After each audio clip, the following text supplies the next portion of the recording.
Hello students, आज हम लोग पढ़ने वाले हैं बेटा ऑप्टिकल फाइबर के बारे में। ठीक है, तो ऑप्टिकल फाइबर के कॉन्सेप्ट को समझने के लिए कुछ चीज़ें हम लोगों को इनिशियली जानना ज़रूरी है। तो पहले उन चीज़ों के बारे में डिस्कस कर लेते हैं, जैसे हमारा रिफ्रैक्शन का फिनोमिना क्या होता है और स्नेल्स लॉ क्या होता है।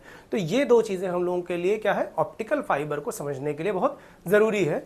तो समझते हैं बेटा ऑप्टिकल फाइबर क्या है। चैप्टर का नाम या यूनिट का नाम ऑप्टिकल फाइबर। इस ऑप्टिकल फाइबर को समझने के लिए हमको दो चीजें समझनी है, स्नेल्स लॉ जिसमें बेसिकली रिफ्रैक्शन का फिनोमिना है। तो हमको मोटिव जो हमारा वो क्या है, रिफ्रैक्शन समझना।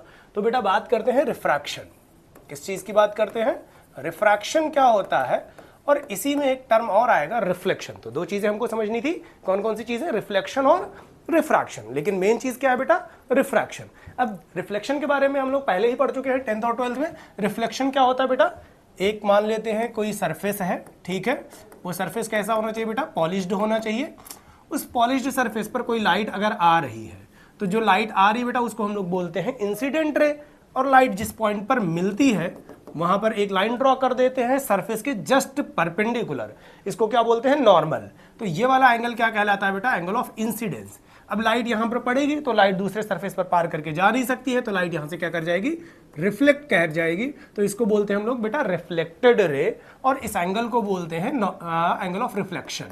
तो ये सारे एंगल्स कहां से मेजर होंगे, नॉर्मल से मेजर होंगे। तो बेसिकली हम लोग ये पढ़ चुके हैं, angle of incidence is equal to क्या हो जाएगा बेटा, एंगल ऑफ रिफ्लेक्शन के बराबर होगा। ठीक है, incident ray, normal and reflected ray lies on the same plane at a point. ठीक, ये चीज हमारे लिए क्या हो गया, रिफ्लेक्शन का फिनोमिना हो गया। बस हमको रिफ्लेक्शन में इतनी बात समझनी थी बेटा, रिफ्लेक्शन क्या होता है, जब कोई लाइट आएगी किसी सरफेस से टकराकर सेम मीडियम में वापस चली जाए तो इसको हम लोग क्या बोलते हैं, रिफ्लेक्शन बोलते हैं। दूसरा टर्म है रिफ्रैक्शन।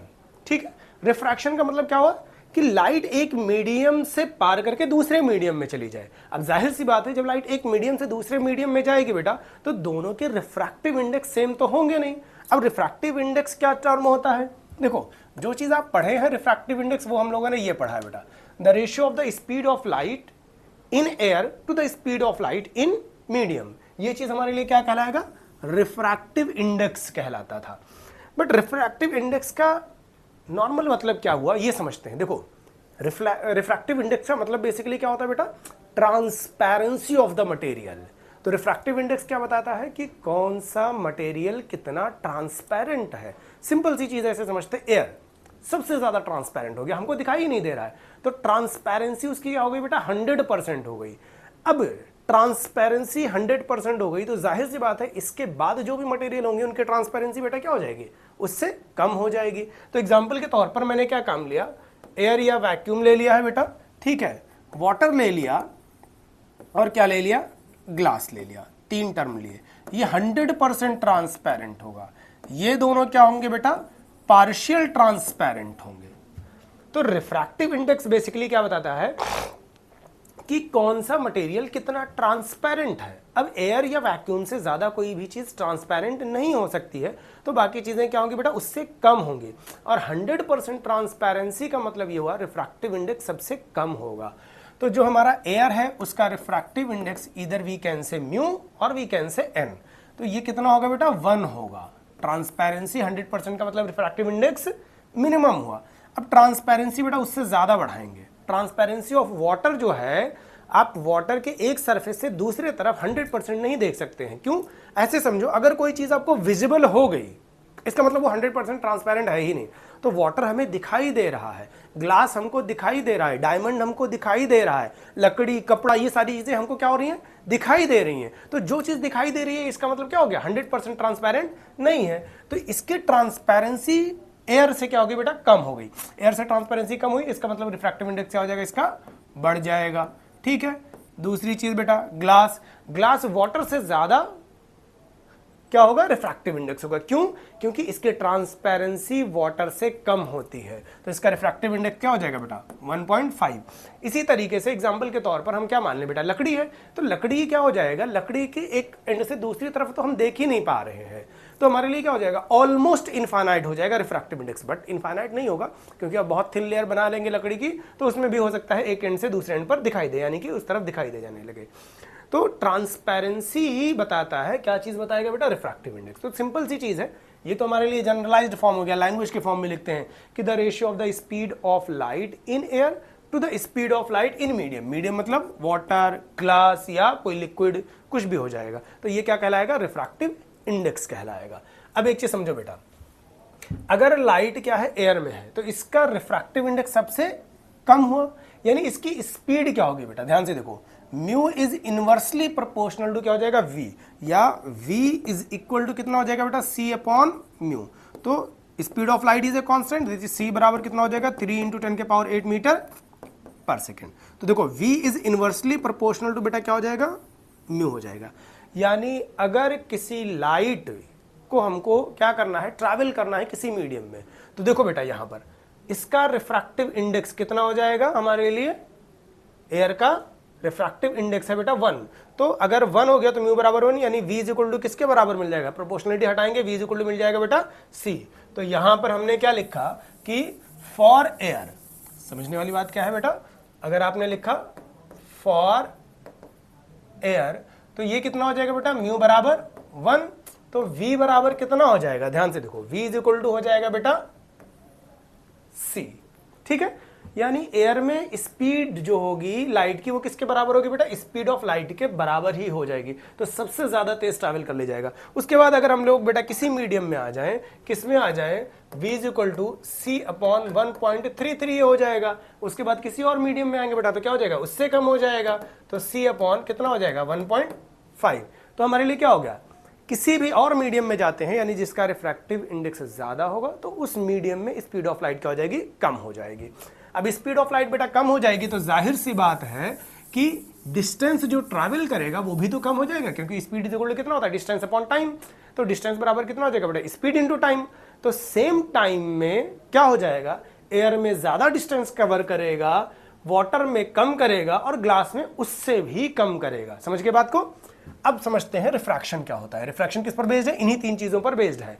यानी कि एक्चुअल में रिफ्रैक्शन जो बेस्ड है बेटा वो ट्रांसपेरेंसी ऑफ द मटेरियल पर बेस्ड है, और ट्रांसपेरेंसी ऑफ द मटेरियल जो है वो डिस्टेंस कवर्ड करने में हेल्प करता है। तो देखो हमने कहा रिफ्रैक्शन क्या होता है। अब देखो ये जो टर्म यूज किया गया है बेटा, म्यू बराबर 1, 1.3, 1.5, ये जो टर्म है रिफ्रैक्टिव इंडेक्स कम या ज्यादा, रिफ्रैक्टिव इंडेक्स जिस चीज का कम होता है उसको हम बोलते हैं रेयरर मीडियम, और रिफ्रैक्टिव इंडेक्स जिस चीज का क्या होता है, ज्यादा होता है, उस चीज को हम लोग बोलते हैं डेंसर मीडियम। तो जैसे मैंने यहां 3 एग्जांपल लिए, कौन कौन सा एग्जांपल है बेटा, एक है 1, 1.33, 1.5 और मान लो 1.6 है। अगर मैंने इन दोनों को लिया बेटा तो ये कहलाएगा रेयरर और ये कहलाएगा डेंसर। लेकिन अगर मैंने इन दोनों को ले लिया तो देखो ये नहीं कि जो रेयरर हो गया वो हमेशा रेयरर होगा, दो का कंपैरिजन, अब इसमें और इसमें इसका रिफ्रैक्टिव इंडेक्स ज्यादा है तो ये डेंसर और ये रेयरर। अगर ये दोनों ले लें बेटा तो अब क्या हो जाएगा, ये रेयरर और ये क्या हो जाएगा, डेंसर हो जाएगा। समझ गए बात को। तो हमारे लिए अल्टीमेटली रेयरर और डेंसर का मतलब क्या हो गया, जिसका रिफ्रैक्टिव इंडेक्स कम है बेटा वो रेयरर, जिसका रिफ्रैक्टिव इंडेक्स ज्यादा है वो डेंसर। तो अगर लाइट रेयरर में है इसका मतलब कम रिफ्रैक्टिव इंडेक्स में, और अगर लाइट डेंसर में है इसका मतलब ज्यादा रिफ्रैक्टिव इंडेक्स है। थोड़ी देर पहले मैंने क्या बताया था, रेयरर में स्पीड ज्यादा होगी तो डिस्टेंस ज्यादा कवर्ड करेगा, डेंसर में स्पीड कम हो जाएगी तो डिस्टेंस कम कवर्ड करेगा। अब हमने कहा बेटा सपोज कर लेते हैं कोई लाइट एक मीडियम से आ रही है, ये मीडियम हमारा हो गया रेयरर, ये मीडियम हो गया बेटा डेंसर। लाइट एक मीडियम से दूसरे मीडियम में आ रही है तो लाइट को हमने इनिशियली सोचा बेटा ऐसे जाना चाहिए, लेकिन होगा क्या, देखो नॉर्मल से मान लो कुछ डिस्टेंस पर ये टाइम हो गया बेटा, तो इस टाइम पर नॉर्मल से ये वाली डिस्टेंस ट्रैवल कर रही थी। अब अगर हम सेम टाइम के लिए आ जाएं इतना, यानी कि सेम टाइम पर अगर आ जाएं बेटा तो ये डिस्टेंस बराबर तो हो नहीं सकती। क्यों, क्योंकि लाइट रेयरर से डेंसर में आ गई, तो मैंने क्या कहा डेंसर में आएगी तो इसकी स्पीड क्या हो जाएगी बेटा, कम हो जाएगी। तो स्पीड अगर कम हुई तो डिस्टेंस भी क्या हो जाएगा, कम ट्रैवल करेगा। यानी मान लो इतना डिस्टेंस ट्रैवल किया बेटा तो एक्चुअल पाथ उसका क्या हो जाएगा, यहां से लाइट चली जाएगी। तो जब लाइट यानी कि एंगल ऑफ इंसिडेंस, ये क्या कहलाएगा बेटा, एंगल ऑफ रिफ्रैक्शन, और ये कहलाता है नॉर्मल। तो हम लोग सिंपली ये पढ़े थे कि जब लाइट रेयरर से डेंसर मीडियम में जाती है तो किस तरफ बेंड हो जाएगी, टुवर्ड्स द नॉर्मल हो जाएगी। ये हमारा केस हो गया बेटा, ठीक है। अब दूसरा केस, जब लाइट हमारे लिए कहां पर जाएगी बेटा, डेंसर से रेयरर में जाएगी। कहां पर जाएगी, डेंसर से रेयरर। तो मान लो बेटा ये हो गया डेंसर, ये हो गया रेयरर, लाइट यहां से आई यहां पर गई, जाना चाहिए था बेटा ऐसे, इस बार ज्यादा डिस्टेंस मतलब यहां तक आना चाहिए नॉर्मल डिस्टेंस, ज्यादा डिस्टेंस यहां मान लो बेटा, तो क्या हो जाएगी bend away from the normal. और एंगल कहां से मेजर होता है बेटा, यहां से, तो ये कहलाएगा एंगल ऑफ इंसिडेंस, ये कहलाएगा एंगल ऑफ रिफ्रैक्शन। और लाइट बेंड हो गई फ्रॉम द नॉर्मल से बेटा, तो कितनी बेंड हुई है, इतनी बेंड हुई है, तो इसको क्या बोलते हैं, डेल्टा। ठीक है, अब देखो बेटा यहां पर एक्चुअल में क्या हुआ है, ये एंगल और ये एंगल हमारे लिए क्या होने चाहिए थे बेटा, बराबर होने चाहिए, तो ये कितना हो जाएगा, आर में से डेल्टा को घटा दो। इस वाले में अगर देखें बेटा तो आई और ये पूरा एंगल बराबर होना चाहिए था, तो आर पे डेल्टा को ऐड कर दो। तो हमने कहा बेटा कि दोनों वर्टिकली अपोजिट एंगल, ये और ये अपोजिट एंगल बन रहे हैं, तो कितना हो जाएगा, angle of R plus angle of delta बराबर हो जाएगा। तो दूसरे वर्ड में मैं क्या कह सकता हूं बेटा, एंगल ऑफ आर बराबर I minus angle of delta, hence angle of refraction जो हो जाएगा, ध्यान से देखो, एंगल ऑफ इंसिडेंस से हमेशा क्या होगा बेटा, कम होगा, क्योंकि इंसिडेंस में से कुछ भी घटाओगे तो इंसिडेंस से कम हो गया ना, तो एंगल ऑफ रिफ्रैक्शन क्या हो जाएगा बेटा, आई माइनस डेल्टा। यानी अगर हमारा एंगल ऑफ इंसिडेंस ज्यादा है और एंगल ऑफ रिफ्रैक्शन कम है, तो लाइट कहां से जा रही है, रेयरर से डेंसर में जा रही है। दूसरी चीज बेटा, यहां पर फिर से वही angle of incidence is equal to कितना हो जाएगा बेटा, angle of refraction minus angle of deviation, इतने वाले एंगल के बराबर। तो हम क्या कहेंगे, एंगल ऑफ रिफ्रैक्शन बराबर बेटा angle of incidence plus angle of deviation, hence we can say angle of refraction is greater than angle of incidence. और यहां पर क्या था बेटा, angle of refraction is less than angle of incidence. तो समझो मेरी बात, अगर एंगल ऑफ इंसिडेंस क्या हो गया, ज्यादा है एंगल ऑफ रिफ्रैक्शन से, तो लाइट रेयरर से डेंसर में जा रही है। अगर एंगल ऑफ रिफ्रैक्शन ज्यादा हो गया एंगल ऑफ इंसिडेंस से, तो कहां से जा रही है, डेंसर टू रेयरर में जा रही है। तो सिंपल सी चीज हो गई बेटा, when a light goes from rarer to denser medium then it will bend towards the normal, and when a light goes from denser to rarer medium it will bend away from the normal. ठीक है, दूसरे word में rarer से denser में जा रही है बेटा, तो डेंसर में कम डिस्टेंस ट्रैवल करेगी, डेंसर से रेयरर में जा रही है तो रेयरर में ज्यादा डिस्टेंस ट्रैवल करेगी, क्योंकि स्पीड इंक्रीज कर जाएगी। अब आ जाते हैं लॉज ऑफ रिफ्रैक्शन पर। तो लॉज ऑफ रिफ्रैक्शन दो चीजें हैं बेटा, एक क्या लॉ है कि angle of incidence, angle of refraction and normal lies on the same plane at a point. तो ये angle of incidence, angle of refraction and normal lies on the same plane at a point, ये पहला law हो गया। दूसरा law बेटा क्या denote करता है, इन दोनों के रेशियो को। ठीक है, तो इन दोनों के रेशियो को क्या कहता है बेटा, कि the ratio of sine of incidence angle to the sine of refraction, यानी कि जिस मीडियम में थे बेटा उसका एंगल ऑफ इंसिडेंस साइन का, और जिस मीडियम में गए हैं उस मीडियम का एंगल ऑफ रिफ्रैक्शन साइन का क्या हो जाएगा बेटा, हमेशा कांस्टेंट हो जाएगा। उस कांस्टेंट को हम लोग बोलते हैं बेटा रिलेटिव रिफ्रैक्टिव इंडेक्स। देखो रिफ्रैक्टिव इंडेक्स अभी जस्ट मैंने बताया, म्यू बराबर कितना हो जाएगा, C अपॉन V, और इसकी मिनिमम वैल्यू जो होगी बेटा वो किसके बराबर होगी, 1 के बराबर होगी। लेकिन यहां ऐसा नहीं होने वाला है, यहां हो सकता है हमारे लिए डेंसर का मतलब ग्लास और रेयरर का मतलब बेटा वाटर हो सकता है, या वाटर टू ग्लास ऐसे भी हो सकता है। तो रेयरर टू डेंसर और डेंसर टू रेयरर के लिए हमारे लिए यहां पर ये वैल्यू नहीं होगी भाई। एग्जांपल के तौर पर 1/1.33 बेटा क्या हो गया, लेस देन 1 हो गया। तो इसीलिए ये दो चीज के रिफ्रैक्टिव इंडेक्स के रिलेशन को बता रहा है। ड्यू टू दैट यहां पर क्या कहलाएगा, लाइट एक मीडियम से गई बेटा दूसरे मीडियम में, तो ये वर्ड क्या कहलाएगा, always constant, but this term is known as relative refractive index. Usually हम रिफ्रैक्टिव इंडेक्स के नाम से जानते हैं। तो हमारे लिए क्या हो जाएगा बेटा, स्नेल्स लॉ ये कहलाएगा। ये क्या कहलाएगा, सॉरी, स्नेल्स लॉ। अब देखो ये जिस मीडियम से गई है बेटा और जिस मीडियम में पहुंची है, तो रिफ्रैक्टिव इंडेक्स कैसे लिखते हैं, जिस मीडियम में गई है μ2 डिवाइडेड बाय बेटा जिस मीडियम से चली थी इज इक्वल टू कितना हो जाएगा, sine I upon sine R, या हम कई बार ऐसे भी लिखते हैं बेटा n2 अपॉन n1 बराबर sine I upon sine R. देखो स्नेल्स लॉ को यूजुअली हम जो यूज करेंगे बेटा वो कैसे यूज करेंगे, सिंपल सी चीज ऐसे समझो, जिस मीडियम में थे, मान लो इसका रिफ्रैक्टिव इंडेक्स n1, इसका रिफ्रैक्टिव इंडेक्स n2, तो जिस मीडियम में थे बेटा उसका रिफ्रैक्टिव इंडेक्स लिख दो n1 और साइन लगा दो, आप जिस मीडियम में हो उस मीडियम का एंगल, तो क्या लिखा बेटा, sine I is equal to जिस मीडियम में पहुंचे हैं बेटा उस मीडियम का रिफ्रैक्टिव इंडेक्स कितना हो जाएगा, n2, साइन लगाया और उसका क्या लिख दिया बेटा, एंगल, कितना एंगल है, r। तो कितना हो जाएगा n1 sin i is equal to n2 sin r। ये सिंपली क्या कहलाएगा हमारे लिए स्नेल्स लॉ। तो यूजुअली हम इसी तरीके से यूज करेंगे। अब मान लो भाई हमारे लिए क्या हो गया, एक लाइट है बेटा, ऐसे जा रही थी, जाना चाहिए था ऐसे, but bend away from the normal, यानी कहां से गई, डेंसर टू रेयरर गई। तो ये क्या कहलाएगा, एंगल ऑफ रिफ्रैक्शन, और ये कहलाया बेटा एंगल ऑफ इंसिडेंस। लेकिन हमने इसको माना n2 और इसको माना n3। तो कैसे लिखेंगे बेटा, n2 sin i is equal to n3 sin r। अब जरूरी नहीं है हमेशा i और r ही लिखें, i1 r1 भी लिख सकते हैं, i2 r2 भी लिख सकते हैं, θ1 θ2 भी लिख सकते हैं। तो हमारे लिए कुछ भी हो सकता है। सिंपली हमको ये ध्यान में रखना है बेटा कि देखो इस बार क्या काम किया था मैंने, यहां पर n2 ले लिया है, ठीक है। तो ये क्या कहलाएगा, n2 कहलाएगा जिस मीडियम में उस मीडियम का रिफ्रैक्टिव इंडेक्स, साइन लगा दिया उस मीडियम से एंगल, जिसमें पहुंचे बेटा उस मीडियम का रिफ्रैक्टिव इंडेक्स, साइन लगा दिया उस मीडियम का एंगल। तो ये हमारे लिए क्या कहलाएगा, पूरा रिफ्रैक्शन का फिनोमिना हो गया। रिफ्रैक्शन में दो चीजें पड़ी बेटा, स्नेल्स लॉ और रिफ्रैक्शन होता क्या है, ठीक है। अब आ जाते हैं एक तीसरा टर्म है बेटा जिसको हम लोग बोलते हैं critical angle. What do mean by critical angle. तो देखो हमने क्या काम किया, हमने कहा लाइट है बेटा, एक मीडियम से दूसरे मीडियम में जा रही है, ठीक है। तो लाइट जब है एक मीडियम से दूसरे मीडियम में जा रही है, तो जब लाइट एक मीडियम से दूसरे मीडियम में गई बेटा, तो क्रिटिकल एंगल क्या होगा कि हमारे लिए क्रिटिकल एंगल में एक कंडीशन होती है कि angle of refraction must be 90 degree.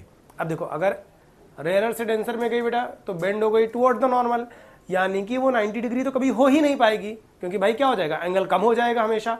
तो हमारे लिए क्या होना चाहिए बेटा, अगर हमको रिफ्रैक्शन एंगल 90 डिग्री पाना है तो कितना होना चाहिए बेटा, सिंपल सी चीज है कि जो लाइट को जाना होगा वो डेंसर टू रेयरर मीडियम में जाना होगा। कहां से जाना होगा बेटा, डेंसर टू रेयरर मीडियम में। तो ठीक है, हमने क्या काम किया, मान लिया ये डेंसर है और ये क्या है, रेयरर है। इस पॉइंट पर मैंने बेटा बना दिया नॉर्मल। तो सबसे पहले मैंने क्या काम किया, मैंने कहा लाइट ऐसे गई बेटा, ऐसे, अब इसको जाना चाहिए था ऐसे, but bend away from the normal हो गई, तो ये बेंड हो गई बेटा। ये कहलाया I1, ये कहलाया बेटा R1। अब ये एंगल ऑफ रिफ्रैक्शन 90 डिग्री नहीं हुआ, क्योंकि नॉर्मल से कितना होना चाहिए बेटा, 90 डिग्री। तो मैंने क्या काम किया, एंगल ऑफ इंसिडेंस को और बढ़ा दिया, ठीक है। तो जब मैंने एंगल ऑफ इंसिडेंस को क्या कर दिया है बेटा, बढ़ा दिया है, तो एंगल ऑफ इंसिडेंस को बढ़ाया तो एंगल ऑफ रिफ्रैक्शन थोड़ा सा क्या हो जाएगा, और बढ़ जाएगा। तो ये वाला बेटा क्या कहलाया, R2, और ये वाला क्या कहलाया, I2। इस बार मैंने क्या काम किया, एंगल ऑफ रिफ्रैक्शन को थोड़ा और बढ़ा दिया, सॉरी एंगल ऑफ इंसिडेंस को तो थोड़ा सा और बढ़ाया बेटा। तो एंगल ऑफ इंसिडेंस मैंने कितना ले लिया इस बार, I3 ले लिया। इस बार जो हमारे लिए लाइट जाने लगी वो यहां से जाने लगी, तो ये क्या कहलाएगा बेटा, 90 डिग्री, यानी R बराबर कितना हो गया, 90 डिग्री। तो सिंपल सी चीज है, मैंने क्या कहा, when light goes from denser to rarer medium, condition apply होगी बेटा, light goes from denser to rarer medium and angle of refraction becomes 90 degree. क्या हो जाए बेटा, angle of refraction becomes 90 degree, then angle of incidence is known as critical angle.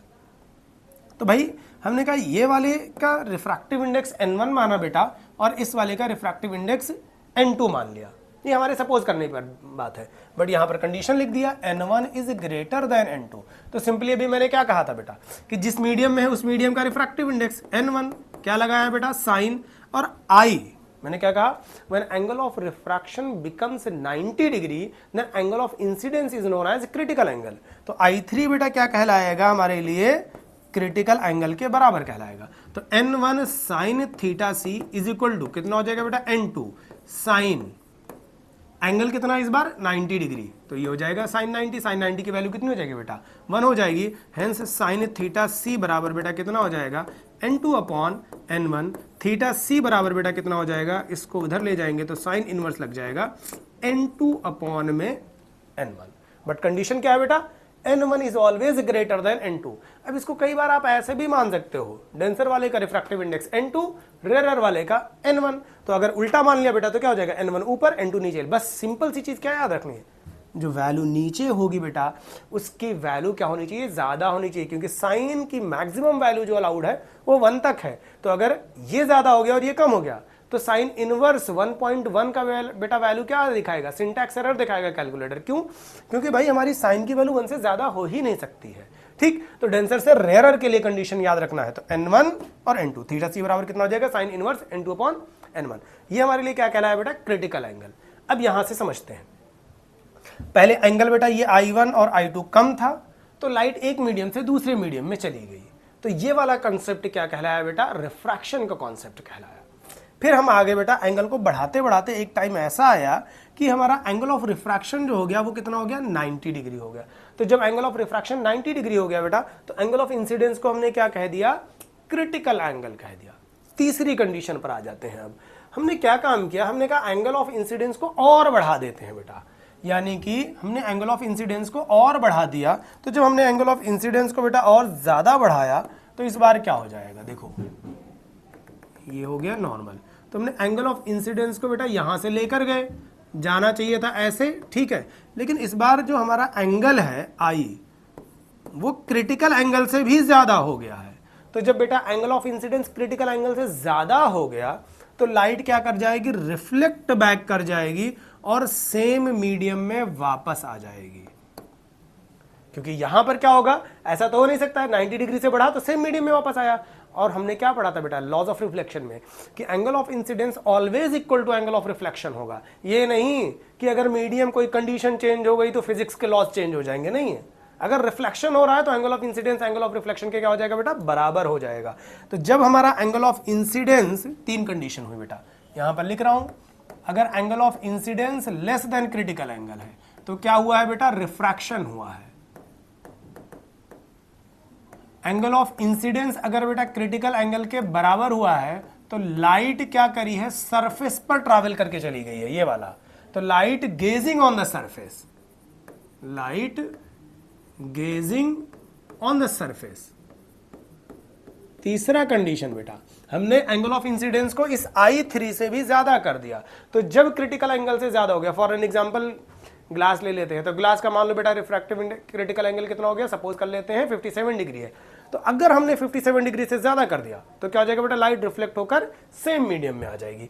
तो angle of incidence अगर क्या हो गया, क्रिटिकल एंगल से ज्यादा हो गया बेटा, तो क्या मिलने लगेगा, टोटल इंटरनल रिफ्लेक्शन मिलने लगेगा। क्या मिलने लगेगा, टोटल इंटरनल रिफ्लेक्शन। इसी को हम लोग बोलते हैं TIR। क्या बोलते हैं बेटा, TIR। अब इस चीज पर ही हमारा ऑप्टिकल फाइबर बेस्ड है, ठीक है। तो टोटल इंटरनल रिफ्लेक्शन पाने के लिए पहली condition, light must goes from denser to rare medium, तभी होगा। दूसरी चीज बेटा, angle of incidence must be greater than critical angle. दो चीज हो गया। अब मैंने कहा कि भैया मुझे लाइट को रिफ्लेक्ट ही कराना था तो हम लोग मिरर यूज कर लेते, क्यों इतना तामझाम करने की जरूरत थी। तो समझो मेरी बात, अगर आप मिरर यूज कर रहे हो बेटा तो मिरर पर पॉलिश किया जाता है, और मिरर पर अगर आपने पॉलिश कर दिया तो लाइट को वो एब्जॉर्ब कर लेगा, that will be loss of light. यानी 4% ही एब्जॉर्ब किया तो क्या हो जाएगा, 4% का हमारे लिए लॉस हो जाएगा। ड्यू टू दैट हम क्या यूज करते हैं बेटा, इस तरह का कोई एक सेटअप बनाते हैं जहां पर लाइट डेंसर से रेयरर में ट्रैवल करने की कोशिश करे, और फिर क्या हो जाए बेटा, टोटल इंटरनल रिफ्लेक्शन का उसके अंदर फिनोमिना मिले।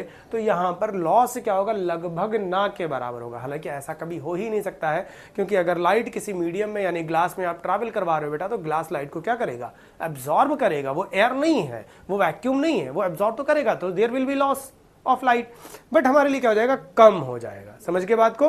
तो हमारे लिए बेटा ऑप्टिकल फाइबर का जो फिनोमिना बेस्ड होगा वो किसी पर बेस्ड होगा, टोटल इंटरनल रिफ्लेक्शन पर बेस्ड होगा। तो नेक्स्ट टॉपिक में हम बात करेंगे कि ऑप्टिकल फाइबर होता क्या है और ऑप्टिकल फाइबर के कितने टाइप्स हैं, और फर्दर उसके बाद बेटा हम लोग बात करेंगे कि न्यूमेरिकल अपर्चर, एक्सेप्टेंस एंगल और क्रिटिकल एंगल की कंडीशंस क्या होती हैं और लॉसेस ऑफ ऑप्टिकल फाइबर क्या होता है। ठीक है, तो इस लेक्चर में इतना ही।